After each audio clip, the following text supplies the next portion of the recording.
ser social. Como um ser social, ele depende de ter outros seres similares a ele, da mesma espécie. Estes seres serão responsáveis por torná-lo homem, torná-lo um ser e caracterizá-lo como ele mesmo e caracterizar o outro como o outro. Em algumas culturas chama-se Ubuntu. Eu sou eu porque você é você. Hoje nós vamos pensar num homem como um ser social e vamos ver, conforme a primeira carta de Pedro nos ensina, o que é um exemplo de cidadania.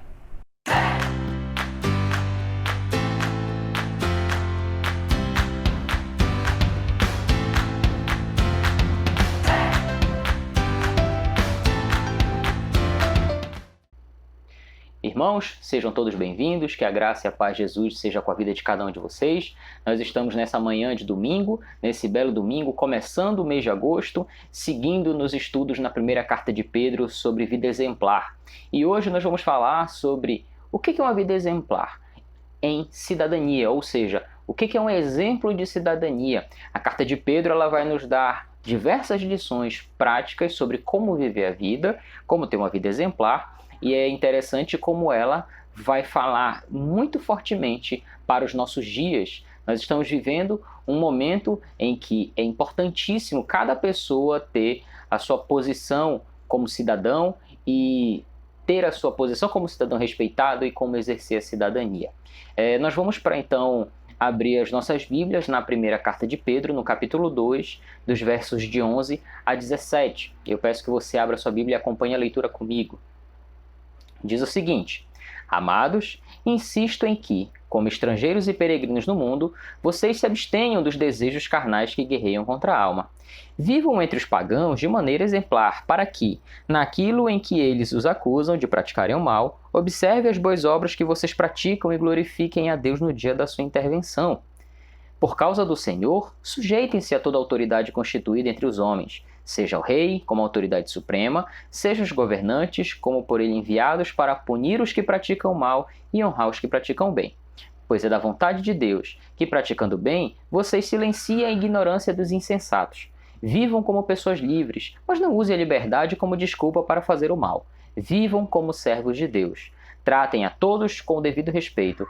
Amem os irmãos, temam a Deus e honrem o rei. Amém?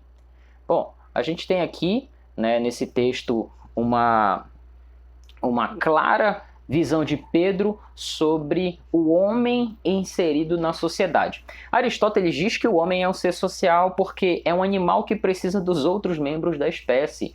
Foi a tentativa que eu fiz há pouco de fazer essa citação, mas quem é o autor dessa frase é Aristóteles. O viver em sociedade ele implica, meus irmãos, em direitos, em deveres, implica em aceitarmos uma série de regras, e essas regras vêm também em valores, costumes que vão nos sendo entregues pela família, por amigos, igreja e todos os outros grupos os quais nós somos partícipes, ou seja, nós somos participantes. A gente nasce, e nosso primeiro núcleo social normalmente é a família ou pessoas próximas que nos criam, e depois a gente vai expandindo para aquela família maior, que são os parentes, os tios, tias, primos e primos, e a gente começa a participar de escola. Se de repente você participou de uma igreja na sua infância, você é influenciado pela igreja, então você vai ampliando os seus círculos sociais, e dentro desses círculos sociais o homem ele vai ganhando suas conformações, ele vai ganhando regras, valores, costumes, tudo isso ele vai sendo apresentado como um modelo de como viver a sua vida em sociedade. Conforme o sociólogo britânico Thomas Humphrey Marshall, ele desenvolveu uma teoria dizendo que o homem, quando está pleno dos seus direitos civis, políticos e sociais, então ele é um cidadão. Juridicamente, ele deve fazer parte do Estado a que ele pertence, a nação a que ele pertence, com plenos direitos de participar da vida política. Então, de maneira simples, o cidadão ele é alguém que tem direitos e deveres e que, dentro dos seus direitos e deveres, ele tem a possibilidade de exercê-los de maneira plena na sociedade. Como brasileiros, nós temos direitos e deveres que estão inscritos na nossa Constituição Federal de 1988. Então, lá na Constituição, ela tem aquilo que é a base da regra social. A base da regra de vivência para um brasileiro está na Constituição Federal. É óbvio que nós vamos ter ali outros adendos, outros códex de leis e tal, para poder balizar a nossa vida em sociedade. Mas basicamente na Constituição Federal vai trazer ali o que a gente precisa saber. Então, se você não conhece a Constituição, se você nunca leu, nunca teve curiosidade, eu convido você a, depois de ler sua Bíblia, ler a Constituição Federal, ou pelo menos ter noção dos artigos que ali estão, para que você conheça os seus direitos, os seus deveres como cidadão, e eles são importantíssimos. E a gente, conversando nessa lição de hoje, vai ver que nós também, como cidadãos de outra pátria, nós também temos direitos e deveres. Os cristãos não têm apenas a cidadania, no nosso caso, brasileira. A não sei que você não seja brasileiro, mas eu acho que a maioria das pessoas que vão ver esse vídeo são brasileiros. Se você é brasileiro, você atende, ou você está sob a jurisdição da Constituição Federal. Se você é um brasileiro e você é um cristão, ou se você tem qualquer outra nacionalidade e é um cristão, você tem uma outra Constituição, outro código legal, que é a Palavra de Deus. Então, a Palavra de Deus, ela é o código para aquele que é cidadão dos céus, como Paulo vai dizer em Filipenses 3:20. A nossa cidadania, porém, está nos céus, de onde esperamos ansiosamente um Salvador, o Senhor Jesus Cristo. Nós não estamos esperando que ele venha, nós estamos esperando já o seu retorno. Tá? Só para ficar claro, porque pode parecer aí que nesse versículo, se a gente não contextualizar, dá a ideia de que o Salvador ainda não veio. E como tais, como cidadãos do reino dos céus também, nós temos direitos e deveres de acordo com essas duas esferas às quais nós estamos colocados. A esfera do reino desse mundo, da sociedade desse mundo, da vivência nesse âmbito, e também de como cidadãos dos céus, falando do reino espiritual. Como então, meus irmãos, ser um cidadão exemplar neste mundo e ser um cidadão conforme o modelo exemplar do reino dos céus? Então eu convido você para que a gente vá fazer essa viagem aqui por esses aspectos de cidadania que são importantes. Nos primeiros 2 versículos nós vamos ver o que é um procedimento exemplar. Pedro escreve dessa vez ele retoma aquele raciocínio falando assim: vocês são peregrinos e forasteiros. Ou seja, tem 2 aspectos aí que eu acho que são importantes a gente salientar. O primeiro aspecto, que seria o aspecto sociopolítico dessa afirmação, chamando a gente de peregrino e forasteiro, é que ele está falando para aquele contexto que aquelas pessoas, elas podiam não ser necessariamente pessoas residentes ali daquelas cidades, elas podiam ser viajantes, ou ainda gente que migrou para lá e que não tem o pleno direito de cidadania, de exercer a sua cidadania naquelas localidades. Então Pedro vai trazer a seguinte questão: vocês são peregrinos e forasteiros, que tem um sentido de mostrar que essas pessoas que estavam, Pedro está escrevendo para os irmãos que estão espalhados, então tem um sentido de mostrar que vocês não pertencem a essa pátria aí que vocês estão. Vocês foram deslocados, vocês de repente fugiram ou migraram, mudaram por alguma razão e vocês não pertencem, vocês não têm todos os direitos políticos, econômicos, sociais assistidos, como se vocês, por exemplo, estivessem aqui em Jerusalém se vocês eram judeus. Então ele trata nesse sentido. Mas também Pedro, quando escreve, e o Espírito Santo inspirando Pedro a escrever, também mostra essa temporalidade dessa nossa jornada na Terra. Porque nós somos peregrinos e forasteiros nessa terra, a gente não vive muito tempo aqui. Nós não estamos aqui para sempre. E o próprio sentido usado por Pedro, né? Então, tanto faz se é um sentido terreno ou se é um sentido espiritual, ele nos dá a condição de visitantes, de transeuntes, de gente que não está aqui de maneira fixa, mas somos passageiros nesta terra. Então, passageiros que não têm direito, por assim dizer, nesse sentido. Ele está falando também, de uma certa forma, de gente que é desprezada. Quem era estrangeiro, né, e se você recorda da lei, por exemplo, de Israel, a lei fala muito do estrangeiro como alguém que não tem direito, porque ele não tem direito. Mesmo que ele seja um prosélito, né, um estrangeiro convertido ao judaísmo, ele tem uma certa limitação. Ele não tem direitos plenos sobre tudo, ele não se torna um judeu pleno de nascimento. Então, da mesma forma, por exemplo, no Brasil, salvo engano, você não tem direito de concorrer a algumas modalidades eletivas se você é estrangeiro. Eu preciso checar essa informação. Mas, salvo engano, é isso. Tem algumas restrições para estrangeiros. para que ele não possa e não venha ocupar certos cargos eletivos, porque ele é um estrangeiro, ele não é um natural da terra. Então isso acaba limitando esses direitos aí. Quando nós vemos, por exemplo, que Pedro vai continuar dizendo que há uma necessidade de nós nos afastarmos das paixões da carne, ele vai relembrar, né, ele vai ter um discurso similar ao de Paulo ali, quando Paulo está dizendo em Gálatas 5, 16 a 25, que a carne milita contra o espírito e o espírito contra a carne, que existe esse embate dentro da gente. Por quê? Quando nós vemos aqui o texto falando de que nós somos peregrinos nesse mundo, nós devemos nos abster dos desejos carnais que guerreiam contra a alma. Então Pedro está dizendo assim, vocês precisam abrir mão desses desejos que estão ali lutando contra a alma de vocês. É a nossa constante luta, meus irmãos, contra a nossa velha natureza. Essa natureza que ela ainda existe dentro da gente. Então nós temos aqui o Espírito Santo habitando em nós, mas ainda temos a nossa velha natureza aqui e há um embate do Espírito contra a carne. A nossa carne representando os nossos desejos carnais, o nosso desejo pecaminoso que ainda reside em nós. Ele quer por todas as custas com que a gente peque, com que a gente erre, com que a gente falhe. Mas o Espírito ele vai lá militar contra a carne e dizer assim, olha, você não pode fazer isso, você precisa atender ao Espírito de Deus. E aí ele vai dizer que o nosso viver em sociedade, meus irmãos, ele deve exercer o padrão não do mundo. Aliás, ele deve exceder o padrão do mundo. O nosso viver em sociedade deve exceder o padrão do mundo. Nós não devemos, por exemplo, balizar quem nós somos pelas pessoas desse mundo. É interessante porque o mundo espiritual, ele não tem mais do que uma divisão apenas. Ou você é salvo, ou você é perdido. Ou você crê em Cristo, ou você não crê em Cristo. Ou você vai para o céu, ou você vai para o inferno. Você não tem uma terceira via, né? Então, geralmente, quando a gente vê propostas de terceiras, quartas, quintas vias em relação ao mundo espiritual, pode ter certeza que ali reside uma heresia grande. Ou uma via única. Não. A via única seria todos nós seremos salvos no final. Também é heresia. Existem duas vias. Ou você crê em Cristo como Senhor da sua vida, declara que Cristo é o Senhor da sua vida e você vai para a eternidade com o Senhor, para o céu, ou você vai para o inferno porque você não o fez.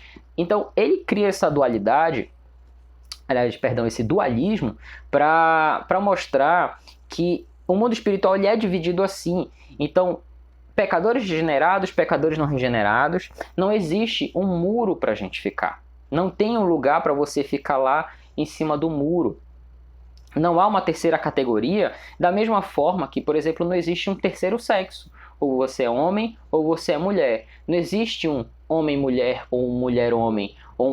Então, o que a gente vê modernamente é uma tentativa de aplicar conceitos sobre a sexualidade que eles não se aplicam biblicamente. Deus criou homem e mulher, e o que passou disso é uma anomalia, é algo que não está previsto no nosso código como a palavra de Deus o é.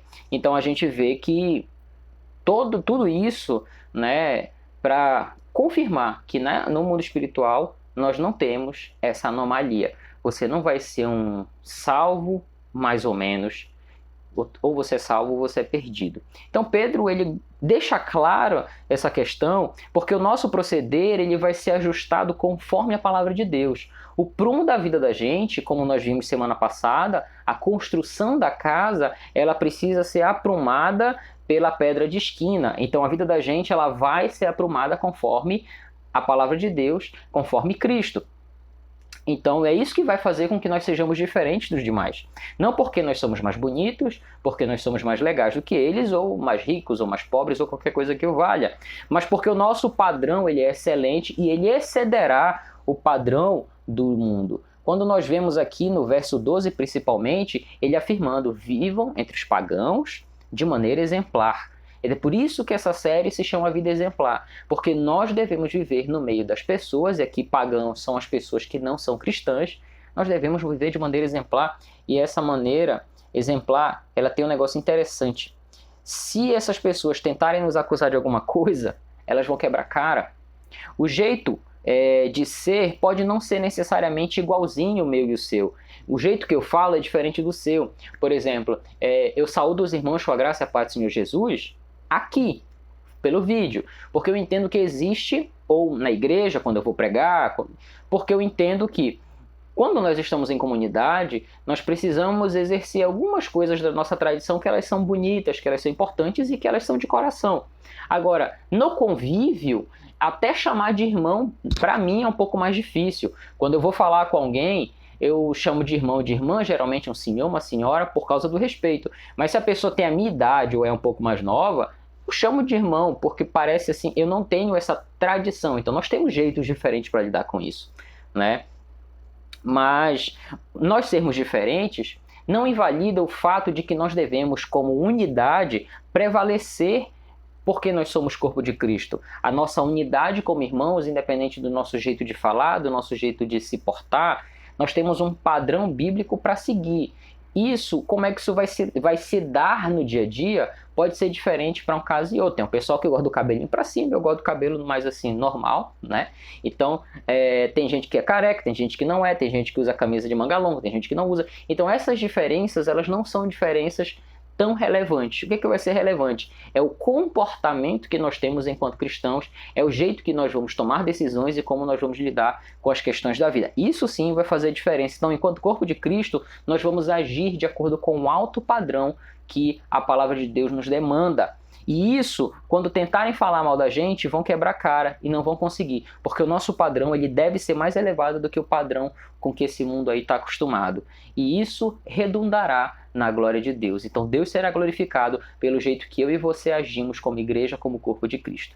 Aí a gente vai para o verso 13 e 14, que eles vão começar a tratar uma questão importantíssima. Ele vai dizer assim, ó: por causa do Senhor, sujeitem-se a toda autoridade constituída entre os homens, seja o rei como autoridade suprema, seja os governantes como por ele enviados para punir os que praticam o mal e honrar os que praticam o bem. Sujeitai-vos. Não há espaço aqui, meus irmãos, para uma interpretação menos justa do que submetam-se e coloquem-se debaixo de. Não tem espaço para a gente tentar fazer uma outra argumentação ou tentar uma outra tradução para esse termo. É sujeição. Num ato livre, nós decidimos obedecer. Nós somos livres para obedecer. É nesse sentido, não num ato cego, né? Não é um negócio assim, eu vou cegamente obedecer o que o pessoal lá da igreja falou. Não é isso. Mas é de uma maneira clara, consciente e livre que nós tomamos a decisão, não desprovido de atitude, mas tomando uma atitude concreta. Então, segundo um autor chamado Kelly, o princípio da vida cristã redimida não deve ser a autoafirmação ou a exploração mútua, mas a submissão voluntária aos outros.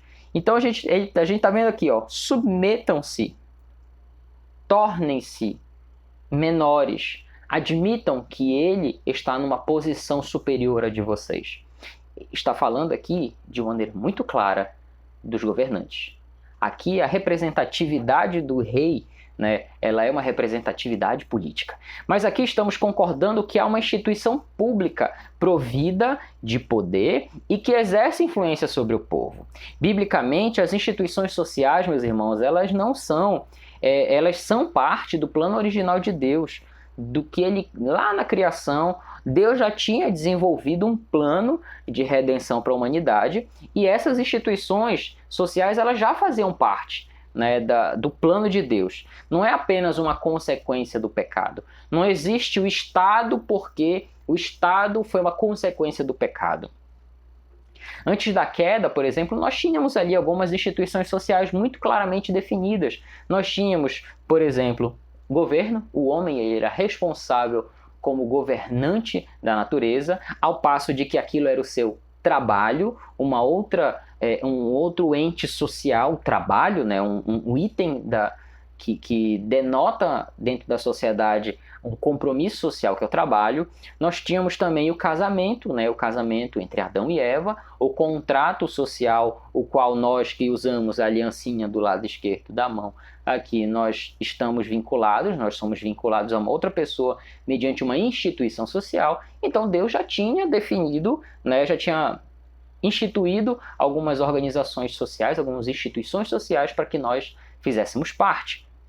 Então, essa submissão voluntária, meus irmãos, que nós temos e devemos ter, ela está atrelada à vontade de Deus, porque o verso começa dizendo por causa da vontade de Deus, em função da vontade de Deus. Então, por causa da vontade de Deus, porém, deve-se ter cuidado em não querer colocar nossa vontade sob a justificativa de que aquilo é vontade de Deus. Né? Se a gente for lembrar, por exemplo, alguns absurdos na história, a gente vai ver que em muitas situações colocava-se que aquilo era a vontade de Deus e se cometiam atrocidades. Se você vai lá na Idade Média, você tinha as cruzadas, matava-se em nome de Deus, sob desculpa, né, de que era necessário levar com um espírito, digamos ali, Josué entrando em Canaã, né? Porque lá Deus disse, ó, mata todo mundo, limpa tudo aí. E os caras não obedeceram e deu no que deu. Aí você chega em vários momentos da história, várias carnificinas acontecendo em nome de Deus, quando que na prática parece que o nome de Deus ali ele foi usado como um subterfúgio para que isso fosse feito. Então, nós devemos ter cuidado que essa submissão ela não deve ser uma tentativa de enganar as pessoas, porque a Deus a gente não vai enganar, de dizer assim, não, Deus quer que a gente faça isso. Para você ter convicção de que Deus quer que você faça isso, você precisa ter embasamento na palavra de Deus e precisa ter paz no seu coração e um espírito inabalável dizendo que aquilo é vontade de Deus, porque com convicção crucificaram Jesus achando que ele era só um agitador. Então tome cuidado quando você usa a vontade de Deus como desculpa para querer implementar a sua vontade em alguma coisa.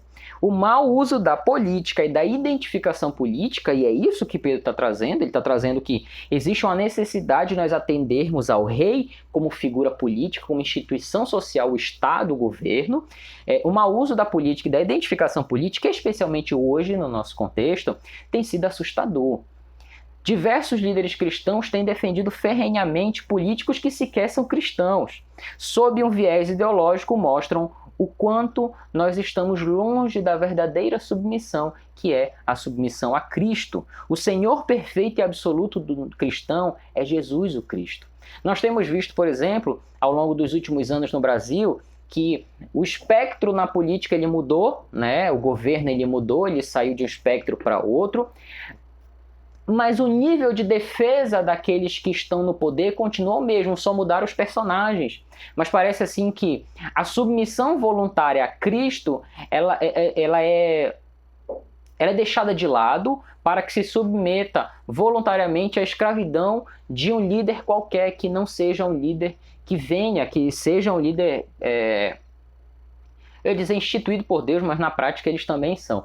Mas a ideia aqui é tentar dizer para você o seguinte, por mais que Deus tenha permitido que essas pessoas tenham ascendido ao poder, se eles não são cristãos, se eles não honram a Deus com as suas vidas, se eles não declaram a Cristo como Senhor das suas vidas e se eles não vivem isso na prática, eles não são crentes.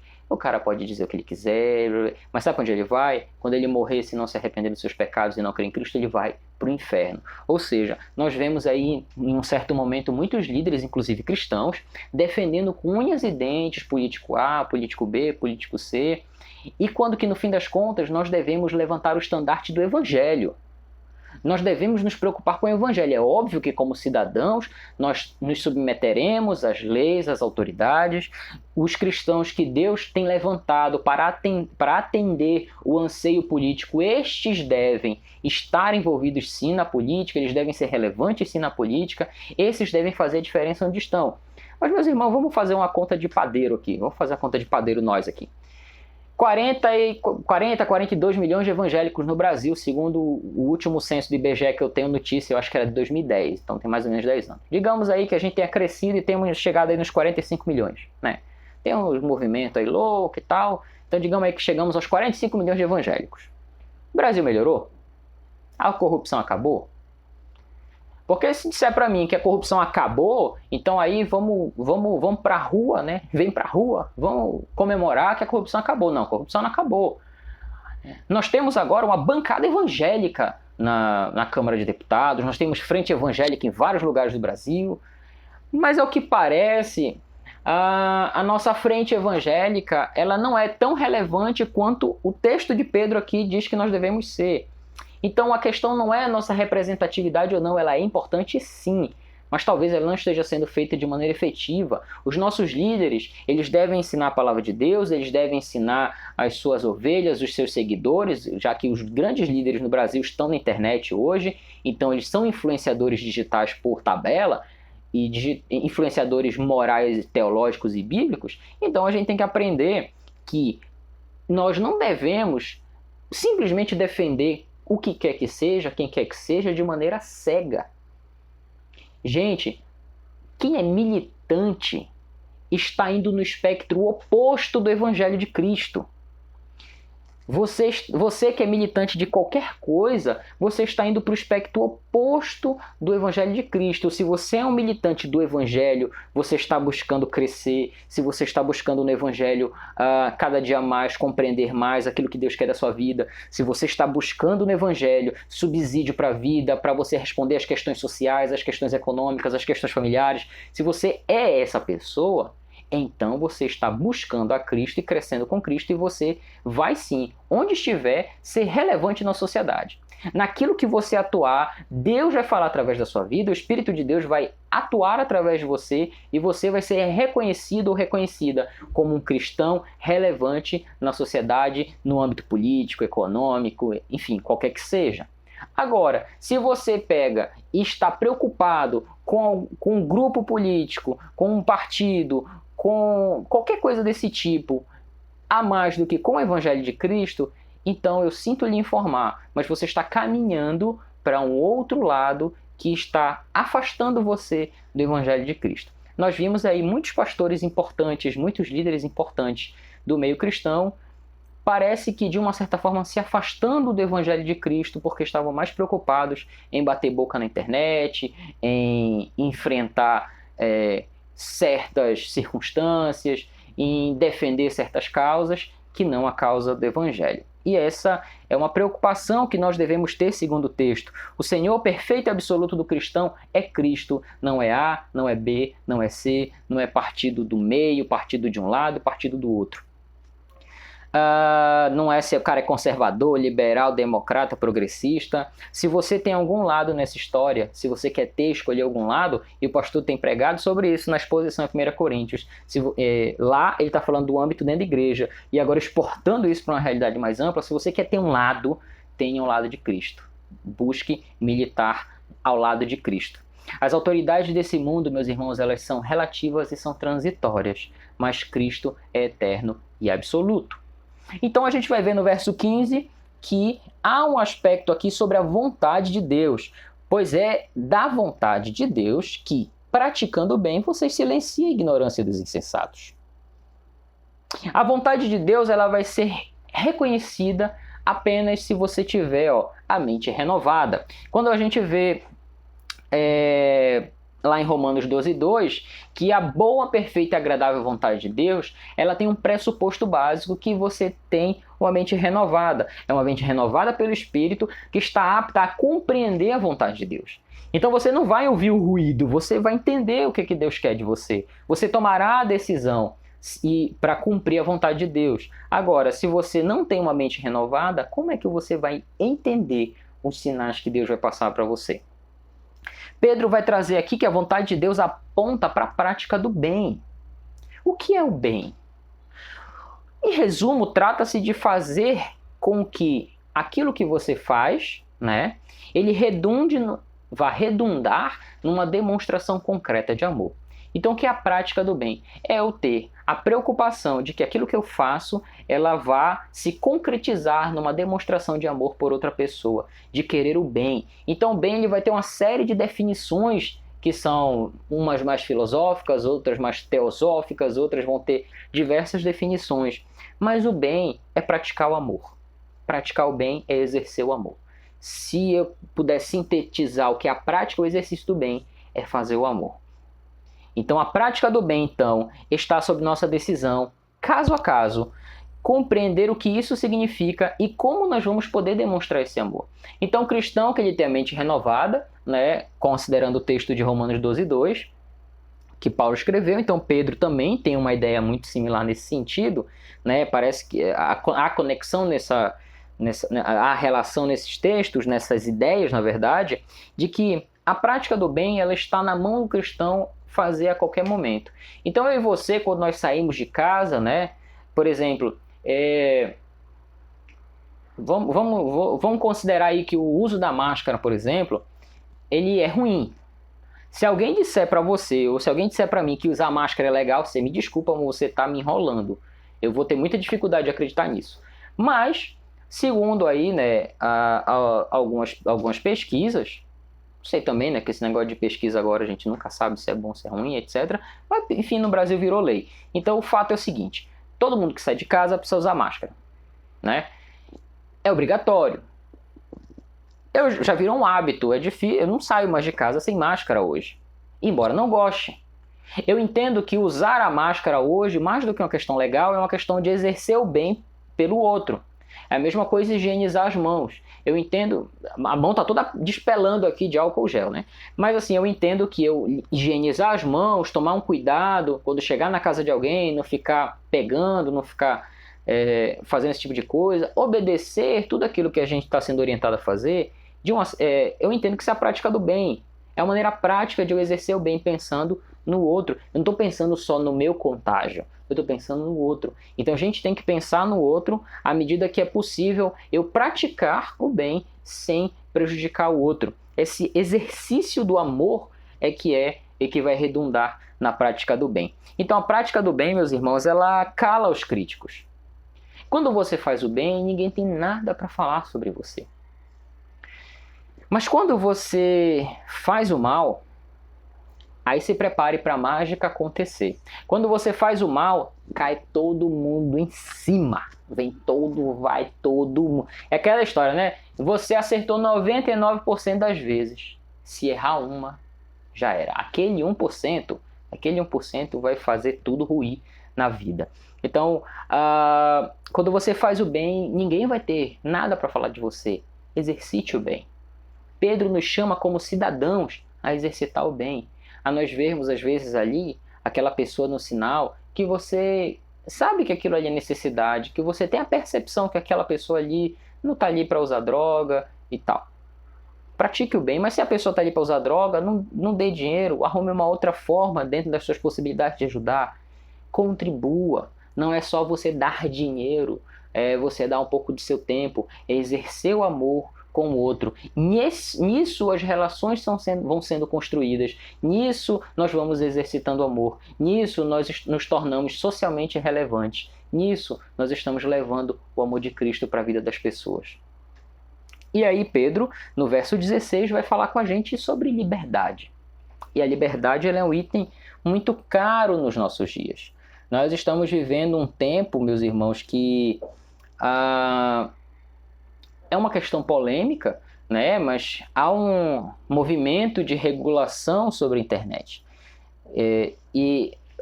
Isso aí pode ser uma coisa boa, pode ser uma coisa ruim, pode ser muitas coisas, mas o fato é que alguém legislará, alguém terá que dizer se você pode ou não publicar certas coisas, a despeito se aquilo é um conteúdo verdadeiro ou não. Se você é um crente, vamos pelo simples, você vai verificar se aquilo que você está publicando é verdade.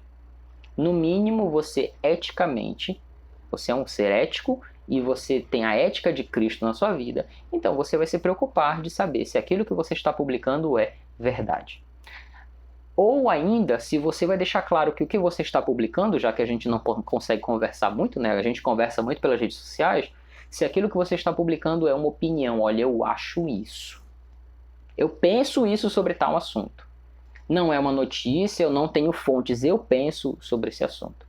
Quando nós chegamos nisso, é uma coisa. Agora, caminhamos então para um momento em que haverá alguém que ficará verificando o que você posta, o que você deixa postar, e você ficará com risco de ter alguma sanção legal por alguma coisa que você porventura escrever. O verso 16 diz: vivam como pessoas livres, mas não usem a liberdade como desculpa para fazer o mal. Vivam como servos de Deus. E aí a gente vê que nesse aspecto, né, de um retorno da censura, né, já que na época do regime militar nós tínhamos censura sobre algumas coisas, nós vamos ver que esse possível retorno aí de censura é um assunto que a gente pode debater num outro momento aí, se é bom ou se é ruim, o que é positivo, o que não é, sobre tudo isso que está acontecendo no país. Mas o fato é que levanta-se uma questão. Muita gente diz que pode se perder liberdade, outras dizem que não.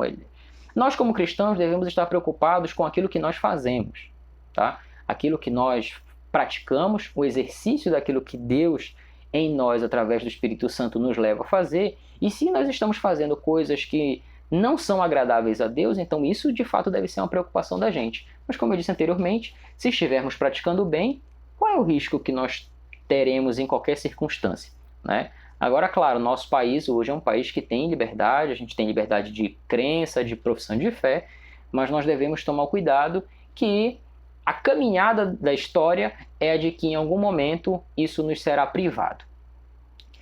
A liberdade, falando, né, do verso 16, o exercício do bem está ligado ao risco que se tem de ser livre. Ué, mas como assim o risco de ser livre? A liberdade em Cristo, ela nos impele, ela nos empurra para que nós hajamos sob a ação do Espírito Santo, que é livre. Ou seja, eu e você temos o Espírito Santo, um Espírito livre, que ele faz o que quer, quando quer. Ele que movimenta a vida do cristão, como você vai ver em 2 Coríntios 3:17. Então, esse Espírito que habita em nós é um Espírito livre. Ele é um Espírito que nos leva a fazer a vontade de Deus. A escravidão subjugadora do pecado, então, ela vai dar lugar à liberdade em Cristo. Então, em Cristo, nós somos livres, nós somos feitos livres da ação do pecado. Da ação do pecado não, do jugo do pecado. Nós somos livres do domínio do pecado. Então, em Cristo, nós recebemos a liberdade do pecado. Numa decisão livre de viver honradamente em relação à sociedade e às autoridades, também vemos que não se trata de uma submissão que não possua limites. Por quê? Se nós não usarmos a nossa liberdade para o bem, nós vamos perder a nossa liberdade para o mal. Vivam como pessoas livres, mas não usem a liberdade como desculpa para fazer o mal. Porque tem gente que defrauda. Tem gente que defrauda. Tem gente que usa essa liberdade para fazer o mal. Então, talvez nós já tenhamos feito isso. Então, que nós consigamos, meus irmãos, buscar em Deus perdão e mudança de atitude. Porque se nós usamos dessa liberdade que nós temos em Cristo para praticar o mal, nós precisamos pedir a Deus perdão. Às vezes a gente tem consciência. E nós, como cristãos, nós temos um senso do que é certo e errado muito mais apurado. Né? Nós temos isso em nós muito mais forte. E Deus nos ajude nesse senso que nós temos de certo e errado, dado pelo Espírito Santo, com que a gente entenda se nós estamos usando da liberdade que temos para dar ocasião à carne, se estamos usando a liberdade que temos para defraudar os nossos irmãos ou a qualquer outra pessoa. Se nós não usamos a liberdade para o bem, nós perdemos a liberdade para a escravidão do mal. Ou seja, se a nossa conduta de libertos nos conduz para a escravidão, para a prática do mal, então devemos repensar se nós fomos de fato libertados por Cristo. Porque se o Filho verdadeiramente vos libertar, verdadeiramente vocês serão livres, é o que diz em João 8,36.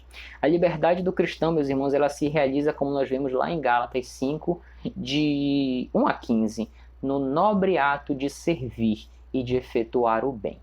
E a liberdade do crente é uma liberdade de ser servo de Deus, de ser escravo de Deus. A nossa liberdade, nós somos libertados do pecado para nos voluntariarmos e sermos servos de Deus. Por fim, a honra, né, no verso 17, ele vai concluir esse trecho, são duas perícopes, né, uma de 2 versículos e outra aqui de mais 5 versículos. Ele vai dizer assim, tratem todos com devido respeito, amem os irmãos e temam a Deus e honrem o rei. Quando ele fala assim, honrem a todas as pessoas, ele quer dizer que nós devemos ter respeito, consideração, tratar com dignidade, independentemente de quem quer que seja. O princípio geral do relacionamento em sociedade, como cidadãos, é reconhecer a dignidade das pessoas e tratá-las de acordo, todas elas, sem exceção e sem acepção. Aí eu me lembro, né, que eu vejo de vez em quando, para minha tristeza, assim, existe no Brasil a tal da polarização, né? Então algumas pessoas elas concordam, outras discordam, algumas concordam e discordam, outras só discordam, enfim, tá uma polarização meio salada. Mas o que me impressiona, meus irmãos, é assim, ó, é como nós somos clubistas. Você conhece a expressão clubista? Clubista é o seguinte: se não for o meu, nenhum presta. O nome disso é clubismo. É uma expressão, um jargão muito usado no futebol para dizer o seguinte: eu torço para o glorioso Clube do Remo. Tudo que não for do Remo não presta. O Remo tá com um time miserável. O time é ruim.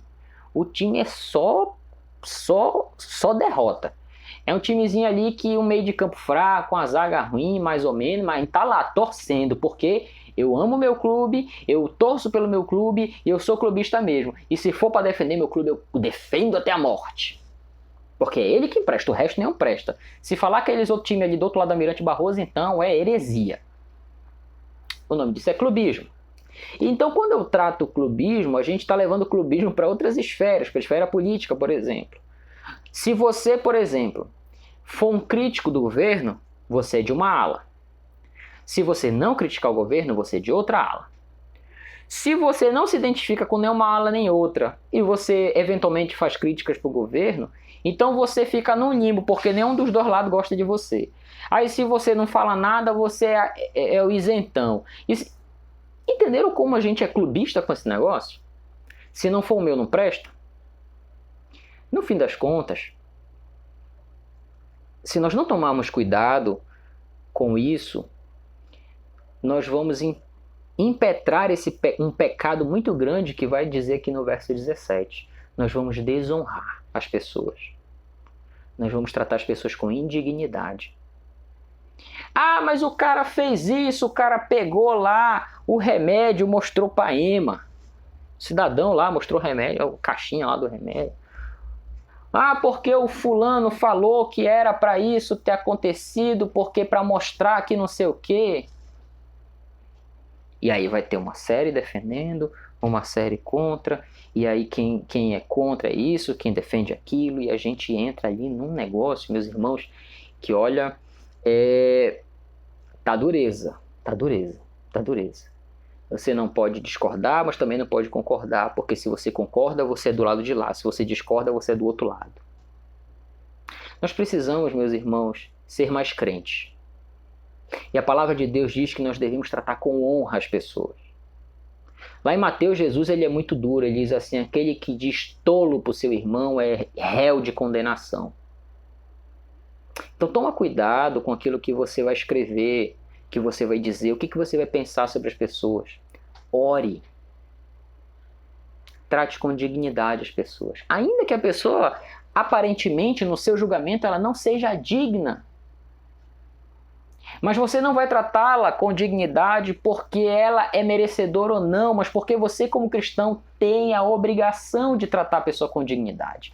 Que é o que está escrito aqui em Pedro para mim e para você que somos crentes. Para quem não é crente, aí um spoiler de hoje à noite, essa dualidade também na mensagem de hoje, na exposição de 1 Coríntios 5, ela vai ficar clara. Eu tenho um jeito de lidar com o não crente, eu tenho um jeito de lidar com o crente. Então esse recado aqui não é para o não crente. Não é para o não crente que pegou por acaso um dia, que estava lá, lá no hotel, né, que antigamente os hotéis tinham lá no Novo Testamento, e aí ele abriu em Pedro e está lendo Pedro. Não é para ele esse recado, é para mim e para você. O princípio geral de relacionamento na sociedade é a dignidade. Então trate as pessoas com dignidade. Trate com respeito. Ainda que elas não sejam, no seu julgamento, merecedoras, porque você pensa diferente, você acha que não, a pessoa fez isso. Não é você quem vai julgar o não crente. Você será corrigido e julgado pelos seus irmãos no seu âmbito de igreja, né? Isso é spoiler de hoje à noite. Mas o não crente não é um trabalho seu. O seu trabalho é ser testemunha através do tratamento com dignidade. O vínculo entre cristãos, meus irmãos, ele é baseado no amor. O termo traduzido aqui indica uma relação com a irmandade, uma relação não sanguínea, mas uma relação espiritual. Estevão, o que tu está falando aí que tu mudou de assunto? Não. Tratem a todos com devido respeito, com honra. Amem os irmãos. Amem os irmãos. Agora é um relacionamento dentro da igreja. Porque às vezes a gente costuma dizer assim, é fácil ser crente na igreja. Nem sempre. Nem sempre é fácil amar os nossos irmãos. Porque dentro da nossa caixa da nossa igreja, nós também temos gente com pensamentos opostos. E se você pensa diferente de um outro irmão sobre determinado assunto, no fim das contas, nós somos irmãos em Cristo e há um pressuposto básico do amor de Deus em nós para que nos una apesar das nossas eventuais diferenças. A unidade, a diversidade. Então, amem os irmãos, é o que Pedro diz. Tratem a todos, ele dá uma regra geral. Todos devem ser tratados com dignidade. Qualquer pessoa. Amem os irmãos. Honrem. Aí ele vai pegar e vai estabelecer essa relação, né? Uma relação horizontal, vou tentar aqui. Por que horizontal? Vou já explicar. Primeiro, todas as pessoas devem ser tratadas com respeito. Seja ela quem quer que seja, tem que ser tratada com dignidade. Aí ele pula e diz, amem os irmãos. Também uma relação horizontal, porque a gente está aqui no mesmo top, né? Como a gente costuma dizer antigamente. Nós amamos os nossos irmãos, porque eles são queridos, somos o corpo de Cristo, e assim, bem ajustados, totalmente ligados, aquela coisa toda. Não é isso? E aí, nós vamos ter agora uma categorização diferente, porque as relações horizontais estavam num plano, e aí ele vai categorizar agora com duas relações que existem em desnível. O primeiro nível, né, o primeiro item que está fora do nosso nível, que já seria uma relação vertical, né, nesse sentido, é com relação a Deus. Temam a Deus. Na minha versão aqui, está dizendo aqui o seguinte, temam a Deus. Provérbios vai dizer que o temor do Senhor é o princípio da sabedoria, mas os insensatos, eles desprezam isso. Do temor a Deus é que vem a sabedoria. Uma atitude reservada exclusivamente a Deus. Então, lá em Mateus 10, 28, você vai ver que o contexto é de que a gente não deve temer os homens. Eu não devo temer as pessoas. Eu temo a Deus. O meu temor é a Deus. Eu devo temer a Deus, não os homens. Os homens são homens. Ainda que eles sejam grandes autoridades, mas são homens. Nós vimos aqui um pouco antes, né, que a honra às autoridades, ela deve ser o respeito às autoridades constituídas, eleitas, enfim, nós devemos honrá-las. Trato com dignidade e respeito, mas temor é a Deus. E aí a gente vê, meus irmãos, aqui que o próprio enfrentamento de Pedro ante o Sinédrio, em Atos 4, 19 e 20, é uma demonstração de que Pedro temia a Deus inquestionavelmente. Se você não recorda do que está lá nesse texto, é o discurso de Pedro ante o Sinédrio. O Sinédrio chega no Pedro, ameaça o Pedro e fala assim, meu irmão, não fala mais desse tal de Jesus aí. Aí Pedro pega e fala, epa, vocês acham que é mais importante obedecer a Deus ou a vocês? Eu não posso deixar de falar daquilo que eu tenho visto e ouvido. Nem eu, nem o João. É isso que Pedro fala. Então Pedro demonstra ali que teme a Deus, não teme as pessoas, não teme as instituições, não teme nada disso, ele teme a Deus. É o temor a Deus, é dali que vem a sabedoria para saber lidar com essas situações. Não, a gente não está falando de revolução, a gente não está falando de revolta armada, não estamos falando disso. Nós estamos falando que a grande revolução do cristão é ser relevante na sociedade, cumprindo seu papel como crente. Se cada crente, meus irmãos, cumprir o seu papel na sociedade como cristão, nós vamos ver o mundo melhorar. Mas infelizmente o que nós temos visto é justamente o contrário. Os crentes em número vão aumentando, mas parece que as coisas não têm melhorado. Então a Deus o temor, que é a primeira categoria vertical. A segunda categoria vertical é a honra ao rei. Como eu falei anteriormente, o rei ele é a figura política. Por que ele coloca numa relação vertical? Porque, em que pese, os políticos, de uma maneira geral, no nosso contexto, por exemplo, são pessoas que estão num outro nível. Eles exercem autoridade sobre nós. Exercem autoridade social, política, né, sobre a gente. As decisões que eles tomam, elas refletem todo mundo. Nós estamos sob sua égide, sob seu comando, por assim dizer. Enquanto a figura representativa do poder humano, ele não merece o temor. Nós não devemos temer, mas a honra. E o cristianismo mostra aqui, meus irmãos, a superação do conceito de soberania política conhecida até então. Naquela região, por exemplo, ali na Palestina, na Ásia, Oriente Médio, era comum o rei ter um aspecto de divinização. O rei, ele era um deus. Se parar para pensar, é assim que a gente tem tratado hoje os políticos aqui.